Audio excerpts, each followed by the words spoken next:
Hello guys, welcome back to my channel. I am Taha.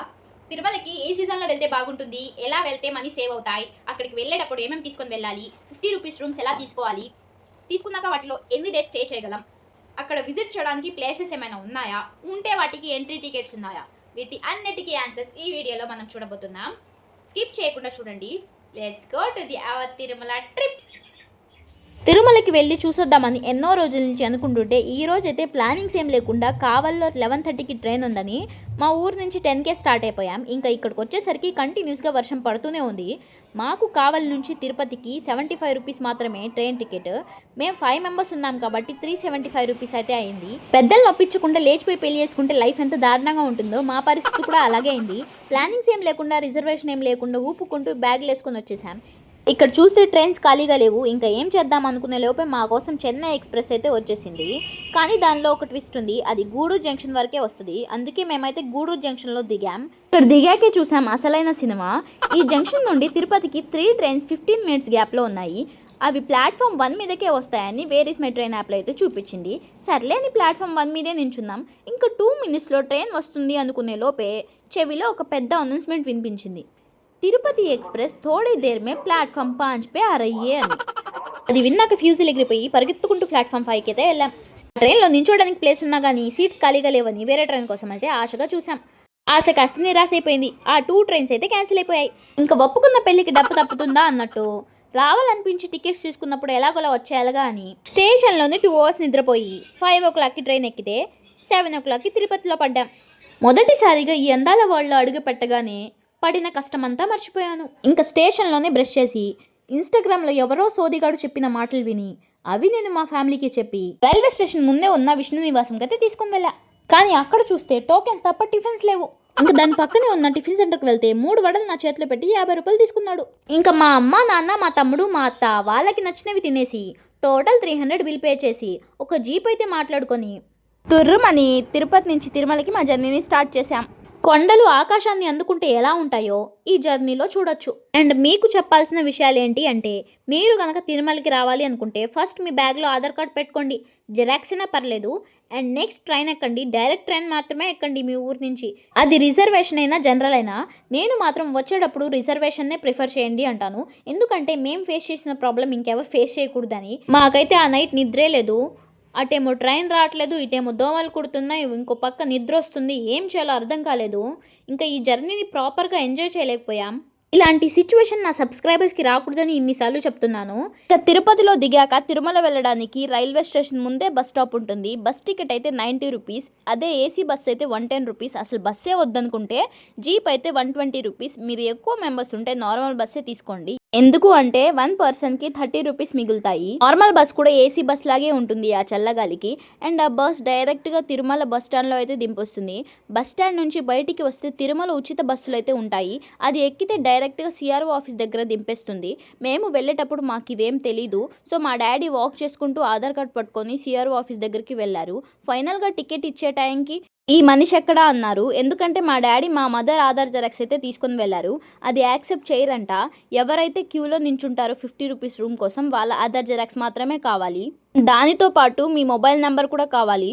ఇంకా మీ Aadhaar xerox వాళ్ళకి ఇచ్చి మీ mobile number వాళ్ళకి చెప్తే ఫస్ట్ వాళ్ళు రిజిస్టర్ చేస్తారు. నెక్స్ట్ మీకు ఒక 2-3 అవర్స్లో రూమ్ అయితే ఏ అడ్రస్లో బుక్ అయిందో మీ మొబైల్ నెంబర్కి మెసేజ్ వస్తుంది. అలా 2-3 అవర్స్ వెయిట్ చేసేసరికి ఆఫ్టర్నూన్ అయిపోయింది. ఇంకా లంచ్ కోసం వెంగమామ అన్నప్రసాద కేంద్రానికి అయితే వెళ్తున్నాం. ఫ్రీ బస్ ఉందని తెలియక నడుస్తూ ఎందాల ప్రపంచాన్ని చూసుకుంటూ వెళ్తున్నాం. ఇంకా మేము సిఆర్ఓ ఆఫీస్ దగ్గర నుంచి 1 కిలోమీటర్ నడిచాక ఈ మాతృశ్రీ అయితే వచ్చింది. మేము వెళ్ళిన రోజు ఫుల్ క్రౌడ్ ఉండడం వల్ల ఇంత పెద్ద లైన్లో అయితే నించోవాల్సి వచ్చింది. లోపలికి ఎంటర్ అవ్వగానే అందరూ అయితే ఫొటోస్ తీసుకుంటున్నారు. ఏంటబ్బా అని చూస్తే ఒక అద్భుతమైన పెయింటింగ్ అయితే కనిపించింది. ఈ పెయింటింగ్లో ఉన్న మార్గం భూలోకపు నుండి తిరుమల శిఖరాల వరకు భక్తి మార్గాన్ని సూచిస్తుందంట. అండ్ అలాగే ప్రకృతిలో ఉన్న దృశ్యాలని, పర్వతాలని, దేవాలయాలని, నదులని ఇలా అన్నిటినీ ఈ పెయింటింగ్ తెలియజేస్తుంది. అండ్ అలాగే ఇక్కడ ఫుడ్ విషయానికి వస్తే 3 పూట్ల ఫ్రీ ఫుడ్ పెడుతున్నారు. ఫస్టే అరిటాకు మీద చట్నీ, కర్రీ, స్వీట్ ఉంది. ఇంకా మేము వెళ్ళి కూర్చున్నాక రైస్, సాంబార్, రసం, పెరుగు వేశారు. టేస్ట్ అయితే సూపర్గా ఉంది. ఇంకా మేము ఫుల్గా తినేసి బ్యాగులు వేసుకొని పోతూ ఉంటే అప్పుడే మాకు ఉచిత బస్ కనిపించింది.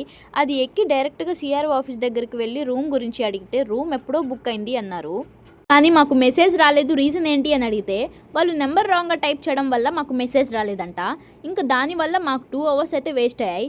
ఎవరో చేసిన తప్పుకి వేరే వాళ్ళు శిక్ష పడటం అంటే ఇదేనేమో. ఇంకా మాకు జిఎన్సీ కాటేజెస్లో అయితే రూమ్ అలాట్ చేశారు. అక్కడికి వెళ్ళి అక్కడే ఉన్న ఆఫీస్లో అడ్వాన్స్గా 500 రూపీస్ అండ్ 50 రూపీస్ రూమ్ రెంట్కి పే చేశాం. ఇది ఎవరికైనా సేమ్ ప్రాసెస్. వాళ్ళు మాకు రూమ్ నెంబర్ 61F అయితే ఇచ్చారు. ఆ రూమ్ని చూశాక ఏం జరిగినా మన మంచికే అనిపించింది. ఎందుకంటే ఆ రూమ్ అంత బాగుంది, చాలా క్లీన్గా కూల్గా ఉంది. అండ్ మాకు పక్కనే పార్క్ కూడా ఉంది. ఫ్రీ బస్ కూడా అక్కడే ఆగుతుంది. ఇంకా మేము ఈవినింగ్ వరకు రెస్ట్ తీసుకొని ఫ్రెష్ అయ్యి డిన్నర్కి ఫ్రీ బస్ ఎక్కి మళ్ళీ అన్నప్రసాద కేంద్రానికి వచ్చేసాం. నాకు ఇక్కడ బాగా నచ్చినవి ఏంటి అంటే వీళ్ళు అందరినీ ఈక్వల్గా చూస్తున్నారు, అందరికీ ఒకేలా రెస్పెక్ట్ చేస్తున్నారు. ఇక్కడ పూర్ రిచ్ అనే డిఫరెన్స్ అయితే అస్సలు లేదు. ఎంత ఫుడ్ కావాలన్నా తినొచ్చు. మేము తినేసి బయటకు వచ్చాక మా అత్త చెప్పులు వేసుకుందామని చూస్తే చెప్పులు లేవు, ఎవరో తీసుకెళ్ళిపోయారు. ది డివైన్ ప్లేస్ కాబట్టి వన్స్ చెప్పులు పోయాయి అంటే మళ్ళీ కొనడానికి అక్కడ చెప్పులు షాప్స్ కూడా లేవు. చెప్పులు అస్సలు అమ్మరంట అక్కడ, బికాస్ తిరుమల మొత్తం ఒక పవిత్రమైన స్థలం. నేనైతే కాసేపు టెంపుల్లోకి వెళ్ళాను. అక్కడ చాలా పీస్ఫుల్గా ఉంది అండ్ నైట్ వ్యూ మాత్రం సూపర్గా ఉంది. ఎప్పుడో టీవీలో చూడడమే తప్ప ఇప్పుడు రియల్గా చూస్తున్నాను. దాని తర్వాత మళ్ళీ ఫ్రీ బస్ ఎక్కి రూమ్కి వచ్చేసాం. ఇలా డే 1 అయితే కంప్లీట్ అయింది. This is our day 2 in Tirumala. ఈ సన్ నన్ను నిద్ర లేపారు. టీ తాగని నేను తిరుమలలో టీ ఎలా ఉంటుందా అని వెళ్ళి టీ తాగా. డబ్బులు ఇద్దామని చూస్తే చేతికి హ్యాండ్ బ్యాగ్ తప్ప డబ్బులు లేవు. పట్టుకొని కట్టేస్తారేమో అనుకున్నా, కానీ అదే టైంకి మా డాడీ వచ్చారు. సర్లే సేఫ్ అనుకున్నా. మా డాడీ దగ్గర 10 రూపీస్ నోట్ తప్ప చేంజ్ లేవు. పాప మా అంకుల్ మనసున్న మహారాజు కాబట్టి నెక్స్ట్ టైం వచ్చినప్పుడు ఇవ్వండి అన్నారు. అప్పుడు అనిపించింది ఈ ప్లేస్ ఎంత అద్భుతంగా ఉందో, ఇక్కడి మనుషులు కూడా అంతే స్వచ్ఛంగా ఉన్నారని. ఇంకా మేమైతే రెడీ అయిపోయి మా డే 2ని ఇలా స్టార్ట్ చేసాం. ఫస్ట్ మేము మా రూమ్ పక్కనే ఉన్న పార్క్కి వెళ్ళాం. అక్కడ ఈ చెట్లు పూలు ప్రదేశం చాలా అద్భుతంగా ఉన్నాయి. అసలు వెళ్ళాలనిపించలేదు, అందుకే 12 వరకు అక్కడే ఉన్నాము. ది గీతోపదేశ ఉద్యానవనం. మీరు ఇక్కడికి వచ్చినప్పుడు ఖచ్చితంగా వెళ్ళండి ఆ పార్క్కి. ఫోటో షూట్ చేయడానికైతే ఆ ప్లేస్ భలే ఉంది. అందుకే మేము ఇంకా ఫొటోస్ దిగుతూ ఉంటే ఇంకా ఆలోపు ఉచిత బస్ వచ్చింది. బస్ వెళ్ళిపోతుందని హడావిడిగా మాత్రం ఎక్కకండి. 10 మినిట్స్కి ఒకసారి బస్సెస్ తిరుగుతూనే ఉంటాయి. టెన్షన్ పడాల్సిన అవసరం ఏం లేదు. ఇంకా మేము కాసేపు షాపింగ్ చేద్దామని చూసాం. దాని తర్వాత మాకు తెలిసింది ఏంటి అంటే నైట్ అవే సేమ్ 2 బ్యాంగిల్స్ 50 రూపీసే చెప్పారు, కానీ మార్నింగ్ అయితే 100 రూపీస్ చెప్తున్నారు. ఇక్కడ మార్నింగ్కి నైట్కి ప్రైస్ మారిపోతుంది. నేనైతే నైట్ టైం షాపింగ్ చేయండి అని సజెస్ట్ చేస్తాను. మాకు ఎలాగో 12 అయింది కాబట్టి వెళ్ళి లంచ్ చేసాం. ఈసారి తిని బయటికి వచ్చేసరికి ఇలా కార్డ్స్ పట్టుకొని చూపిస్తున్నారు. అక్కడ ఉన్న ప్లేసెస్ని చూపిస్తారంట. షేరింగ్ అయితే 200 పర్ హెడ్, ఓన్లీ ఫ్యామిలీ అయితే 1500 అంట. మేము షేరింగ్ తీసుకున్నాం 500 తగ్గుతాయని. అలా తీసుకునే గోరంతతో పోయేదాన్ని కొండంత చేసుకున్నాం. ఇది మాకు వెళ్ళొచ్చాక తెలిసింది. బస్లో 6 temples visit on 1 ticket only 90 rupees. ఆ ప్రాసెస్ ఎలాగో మీకు చెప్పేస్తాను. ఫస్ట్ మీరు బస్ స్టాప్కి వెళ్ళి ఇలాంటి బస్సు ఉంటుంది, ఎక్కి టికెట్ తీసుకోండి. 90 రూపీస్ తీసుకుంటారు ఒక పర్సన్కి. ఫస్ట్ మీరు ఏ ప్లేస్కి వెళ్ళాలనుకుంటున్నారో ఆ ప్లేస్కి వెళ్ళి అక్కడ దిగండి. అక్కడ దిగిన తర్వాత ఆ ప్లేస్ చూశాక నెక్స్ట్ అదే టికెట్ తీసుకొని వేరే బస్ అదే రూట్లో వస్తుంటుంది, ఆ బస్సు అయితే ఎక్కండి. అలా మీరు 6 ప్లేసెస్ని విజిట్ చేయొచ్చు. మీరు మీ జర్నీని మార్నింగ్ నుంచే స్టార్ట్ చేస్తే చాలా మంచిది. మేము 450తో పోయేదాన్ని 1000 రూపీస్ పెట్టి కూడా వీఆర్ నాట్ సాటిస్ఫైడ్. మేము ఫస్ట్ టైం చూస్తున్న ప్లేసెస్ కదా, హ్యాపీగా చూద్దాం అనుకుంటే మా జీప్ అతను 10 మినిట్స్ 20 మినిట్స్ అని తొందర పెడుతూనే ఉన్నారు. అదేంటో మనీ పే చేసేది మేము, రెస్ట్రిక్ట్ చేసేది వాళ్ళు. అందుకే నా మాట విని బస్లో ట్రావెల్ చేయండి. ఇంకా మేము వెళ్ళిన ప్లేసెస్ గురించి ఎక్స్ప్లెయిన్ చేస్తాను. మేము ఫస్ట్ శ్రీవారి పాదాలు దగ్గరకైతే వచ్చేసాం. ఎక్కడ చూసిన క్యూలో నించోవాలి, స్టెప్స్ ఎక్కాలి. బాగా వాక్ చేయగలం అనే వాళ్ళు మాత్రమే ఈ ప్లేసెస్ని విజిట్ చేయండి. శ్రీవారి పాదాలు చూశాక నెక్స్ట్ మేమైతే శిలాతోరణం దగ్గరకైతే వచ్చేసాం. దీని పక్కనే చక్రతీర్థం కూడా ఉంటుంది. నాకు అన్నిటిలో నచ్చిన బెస్ట్ ప్లేస్ ఏది అంటే శిలాతోరణం. ఇది ఒక అపూర్వమైన సహజ శిలాతోరణము. ఇది భారతదేశంలోనే కాకుండా ఐరోపా, ఆసియా ఖండాలలోకే ఆదిత్యమైనది. ఇలాంటి తోరణాలు ప్రపంచంలో మరో 2 ప్రదేశాలలో ఉన్నాయి. సైంటిస్టుల ప్రకారం ఈ తోరణం 150 కోట్ల సంవత్సరాలుగా ప్రాచీనమైనదని, ప్రకృతి వైపరీత్యాలకు ఇంతకాలము ఎదురొండి నిలబడిందని చెప్తున్నారు. ఇక్కడ చూడటానికి ఏమున్నాయి, వట్టి రాళ్లే కదా అనుకోకండి. ఆ రాళ్లలోనే అద్భుతమైన చిత్రాలున్నాయి. అలాగే ఈ జనరేషన్లో మనకి కనిపించని ప్రతి ఒక్క జంతువు చిత్రాలను అక్కడ శిల్పాలుగా చెక్కి ఉన్నారు. దాని తర్వాత చక్రతీర్థంకి వచ్చాము. నాకు ఇక్కడ ఆశ్చర్యం కలిగిన విషయం ఇదే. ఇటు చూస్తే రాళ్ళున్నాయి, అటు చూస్తే వాటర్ ఉన్నాయి. ఈ సీన్ చూడగానే నాకు ఒకటి స్ట్రైక్ అయింది. ఈ వరల్డ్ కూడా ఇంతే, వాటర్ శాతమే ఎక్కువ ఉంది, ల్యాండ్ శాతం తక్కువ ఉంది. ఈ విషయం మీకు తెలిస్తే ఎస్ అని కమెంట్ చేయండి. ఈ చక్రతీర్థం దగ్గర టెంపుల్ ఉంది అండ్ అక్కడే వాటర్ ఫాల్స్ కూడా ఉన్నాయి. సమ్మర్ కాబట్టి వాటర్ చాలా తక్కువ వస్తున్నాయి. అందుకే మీరు సమ్మర్లో కాకుండా ఏ సీజన్లో వెళ్ళినా వాటర్ ఫాల్స్ అయితే చూడొచ్చు. ఇంకా అక్కడే జంతువులు, పక్షులు, శిల్పాలు చాలా ఉన్నాయి. మీరు బాగా అబ్జర్వ్ చేస్తే ప్రతి రాయిలో ఒక రూపం కనిపిస్తుంది. అందుకే నాకు ఈ ప్లేస్ మోస్ట్ ఫేవరెట్ అయిపోయింది. నెక్స్ట్ మేము వెళ్ళిన ప్లేస్ జపాలి. రామాయణంలో చెప్పబడినట్లు రాముడు, సీతాదేవి, లక్ష్మణుడు అరణ్యవాస సమయంలో ఇక్కడే నివసించారంట. ఇక్కడ నాకు అర్థం కాని విషయం ఏంటి అంటే వీళ్ళు రాళ్ళు ఇలా ఎందుకు పెడుతున్నారా అని. మీకు తెలిస్తే కమెంట్ చేయండి. అండ్ ఇక్కడ 85 రకాల ఔషధ మొక్కలు ఉన్నాయని శాస్త్రవేత్తలు గుర్తించారు. జపాలిలో ఉన్న టెంపుల్కి వెళ్ళడానికి 1 కిలోమీటర్ అయితే వాక్ చేయాలి. అన్ని స్టెప్సే ఉంటాయి. ఇంకా ఈ జపాలిలో ఒక ప్రత్యేకత ఉంది. ఆలయం వద్ద కోనేరు ఉంటుంది. దాని రామగుండం అంటారు. అందులో స్నానం చేస్తే పాపాలు తొలగిపోతాయని, ఆరోగ్య ప్రయోజనాలు కలుగుతాయని భక్తులు నమ్ముతారు. ఇంకా ఈ జపాలి గురించి ఎంత చెప్పినా తక్కువే.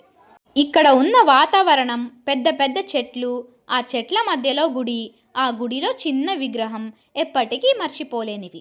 ఆ టెంపుల్కి వెళ్ళడానికి లాంగ్ డిస్టెన్స్ అవుతుందని సెకండ్ రోడ్ అయితే వేస్తున్నారు వెహికల్స్ వెళ్ళడానికి. ఇంకా మేము నెక్స్ట్ వెళ్ళిన ప్లేస్ అయితే పాప నివాసనం. ఎక్కడికి వెళ్ళినా ఫుడ్కి, జ్యువెలరీకి కొరతే లేదు. ఇక్కడైతే చాలా తక్కువ కాస్ట్, 10 రూపీస్ నుంచే స్టార్ట్ అయిపోతున్నాయి. ఈ పాప నివాసనం అనే పేరు వినగానే మీకు అర్థమైపోయి ఉంటుంది. ఈ పాప నివాసనము గురించి స్కంద పురాణాలలో కూడా చెప్పబడినది. పాప నివాసన తీర్థము పరమ పావనమైన తిరుమలలో ప్రసిద్ధి పుణ్యతీరములలో ఒకటిగా వెలిసినదంట. ఈ తీర్థములో స్నానం ఆచరిస్తే సకల పాపాలు నశించి సకల కోరికలు మరియు సుఖశాంతులు ప్రాప్తిస్తాయంట. నెక్స్ట్ మేము ఆకాశగంగకైతే వచ్చేసాం. దీన్ని చూడ్డానికి గూగుల్లో సెర్చ్ చేసి మరీ వచ్చాము, ఆకాశం నుంచి ఏమైనా వాటర్ వస్తాయేమో అని. కానీ అవి వాటర్ ఫాల్సే. ఆ వాటర్ ఫాల్స్ అయినా చూద్దామని కాళ్ళు నొప్పులున్నా సరే మా ఫ్యామిలీ అయితే 150 స్టెప్స్ అయితే దిగాం. అక్కడ చూస్తే ఆ వాటర్ ఫాల్స్ కూడా లేదు. సమ్మర్ కాబట్టి వాటర్ అయితే రావట్లేదంట. ఇంకా అటువైపు ఎలో కూడా లేదు. శ్రీ అంజనాదేవి, శ్రీ బాలాంజనేయ స్వామి టెంపుల్ అయితే ఇక్కడ ఉంది. ఇంకా మేము లోపలికి వెళ్ళి చూసాం ఇంకా వాటర్ ఏమైనా వస్తాయా అని. అక్కడ కాళ్ళు చేతులు కడుక్కోవడానికి తప్ప తల మీద తడవడానికైతే వాటర్ అయితే రావట్లేదు. ఈ ప్లేస్ని బెస్ట్ ఫీల్తో చూడాలి అనుకుంటే రెయినీ సీజన్లో అయితే సూపర్గా ఉంటుంది. ఇంకా ఫైనల్గా మేము వేణుగోపాల స్వామి టెంపుల్ని విజిట్ చేయడానికి వెళ్ళాం. ఇక్కడ ఎంట్రన్స్లోనే మొత్తం జ్యువెలరీ ఇక్కడ మాత్రమే కాదు ప్రతి చోట ఉన్నాయి. టెంపుల్లోకి వెళ్ళాలన్నా చూడాలన్నా ఎంట్రీ టికెట్ అయితే 5 రూపీస్ ఒక మనిషికి. ఇక్కడ తప్ప మేము చూసిన అన్ని ప్లేసెస్ ఫ్రీయే, నో ఎంట్రీ టికెట్. ఒక్కొక్క ప్లేస్కి గొప్ప గొప్ప చరిత్రలు ఉన్నాయి. అదంతా ఒక వీడియోలో చెప్తే సరిపోదు. అలాగే ఈ వీడియోలో నేను చాలా ప్లేసెస్ చూపించలేదు. అంతా ఇప్పుడే చూసేస్తే అక్కడికి వెళ్ళాక చూడడానికి ఏం ఉండవని. అయినా రియాలిటీలో చూడడం ఆ ఫీల్ వేరే లెవెల్లో ఉంటుంది. మేము ఇంకా రిటర్న్ అయ్యేసరికి ఈవినింగ్ అయింది. అప్పటికే బాగా అలసిపోయాం. వెళ్ళి పప్పన్నం తినేసి ఫ్రీ బస్ ఎక్కి రూమ్కి వెళ్ళాం. ఇంకాసేపటికి బయట నుంచి చల్లగాలి వచ్చింది. ఆ గాలికి మాకు వేడిగా ఏమైనా తినాలనిపించి అందుకే ఫ్రైడ్ రైస్ తెచ్చుకొని తిన్నాం. ఇలా మా డే 2 అయితే కంప్లీట్ అయింది. Good morning guys. మా డే 3 అయితే ఇలా థమ్స్అప్తో లెట్స్ గో అనుకుంటూ స్టార్ట్ చేశా. ఎందుకంటే ఫ్రీగా లంచ్, డిన్నర్ తిన్నాం కానీ బ్రేక్ఫాస్ట్ అయితే టేస్ట్ చేయలేదు. అందుకే మళ్ళీ వెంగమాంబకి వెళ్తున్నాం. ఇవన్నీ తిరుమలకి వచ్చే వాళ్ళకి ఇచ్చే 50 and 100 రూపీస్ రూమ్స్. వీటిలో స్టే చేయడానికి మినిమం అయితే 24 అవర్స్, మ్యాక్సిమం అయితే 48 అవర్స్. మా లాంటి మిడిల్ క్లాస్ ఫ్యామిలీస్కి చాలా యూస్ఫుల్, మనీ సేవ్ అవుతాయి. ఇంకా వేడిగా సేమియా ఉప్మా అయితే పెట్టారు. టేస్ట్ అయితే భలే ఉంది. ఆ తర్వాత లడ్డు తీసుకుందామని లడ్డు కౌంటర్కి వెళ్ళాం. Small laddu 50 rupees, vada 100 rupees, big laddu 200 rupees. ఇంకా అవి తీసుకొని ఫైనల్గా ఎస్పీ మ్యూజియం చూడటానికి వెళ్ళాం. అది కరోనా నుంచి క్లోజ్డ్ అంట. ఎలాగో మా రూమ్ స్టే చేసే టైం అయితే మ్యాక్స్ అయిపోయింది. సో మేము మా ఊరికి రిటర్న్ అయ్యాం. నేను ఇక్కడికి రాకముందు తిరుమల మీద అంత ఇంట్రెస్ట్ లేదు, కానీ ఇక్కడికి వచ్చాక this is my favourite place అయిపోయింది. ఇది మా ఫ్యామిలీతో ఫస్ట్ అండ్ బెస్ట్ ట్రిప్. నా లైఫ్లో ఎప్పటికీ మర్చిపోలేను. ఐ హోప్ మీ డౌట్స్కి అండ్ క్వశ్చన్స్కి ఆన్సర్స్ దొరికాయి అనుకుంటున్నాను. ఇంకా లేదు అనుకుంటే మీ డౌట్స్ ఏంటో కామెంట్ బాక్స్లో చెప్పండి, నేను ఖచ్చితంగా రిప్లై ఇస్తాను. మాకైతే ఆ షాపింగ్ సరిపోక తిరుపతిలో ఉన్న గాంధీ బజార్కి వెళ్ళాము.